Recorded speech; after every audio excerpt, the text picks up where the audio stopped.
What else would I lead in with?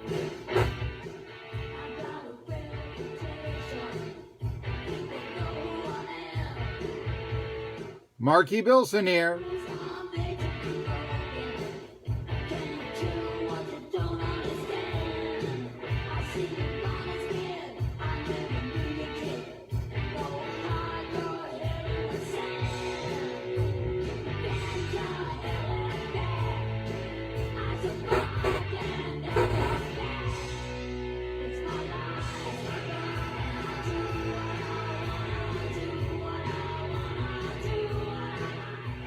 Well, how can you resist with that theme song? Hey, everybody, Marky Billson here, and I know everybody wants to talk about the Tennessee Volunteers' disappointing loss to Georgia State yesterday.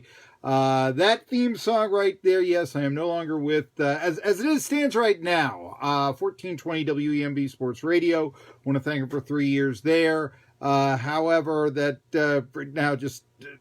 It is not working out over there. That is all I can tell you is that they were paying poverty wages and they were abusive. So there you go. Let's go on to the facts. What we can do now is present to you my commentary for the time being on social media, develop the sources there as we did before, and then we can go on and take it from there, hopefully very rapidly, as far as my giving you commentary to you. Let's start with the Vols loss yesterday. I wrote on Facebook before that they're the new Ole Miss. I think potentially you could say they're the new Chicago Cubs. Giving you this example, of course, the Cubs went 108 years without winning, and a lot of reasons why the Cubs went without winning is because it was almost in their nature not to talk about winning, but to talk about Wrigley Field. In fact, it was in their nature. And, you know, we're the team with the unbroken history in the National League dating back to 1876, and the charm of day baseball, and Ernie Banks, and Let's Play 2, and Lovable Loser. There was a lot of baseball tradition with the Chicago Cubs. The ivy on the wall, that sort of thing. Well, I'm watching the coach's show, what are they, Jeremy Pruitt's show, or whatever they call it, today, after the Vols lost to Georgia State. And what are they talking about? Boy, wouldn't you love to run through the tee and all this? You've got to say right now, I think that that's the sort of stuff Tennessee is pushing. That's the stuff that they're talking about. And Tennessee fans should be sick of it by now. You know, the Vol Navy, one of the boats caught on fire. Basically what you need to know about tradition right there. I mean, I'm not saying get rid of running through the tee. No.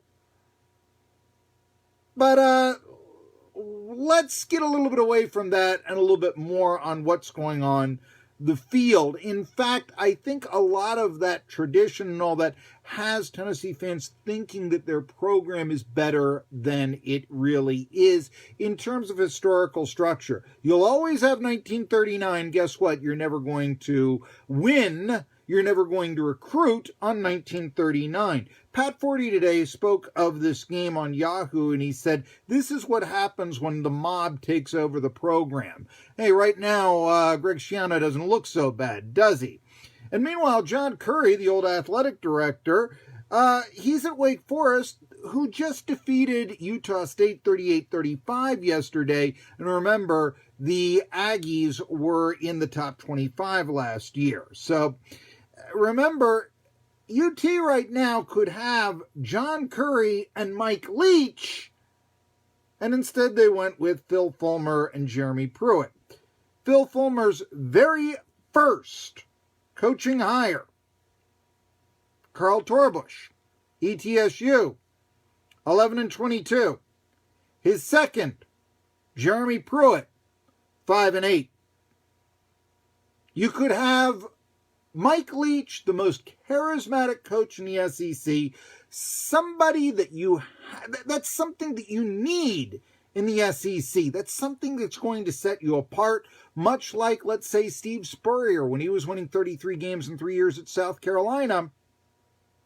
And instead, you went with, basically, Coach Dull hadn't heard of asparagus for until he was 32. It wasn't the offensive coach, it was the defensive coach. It was old school.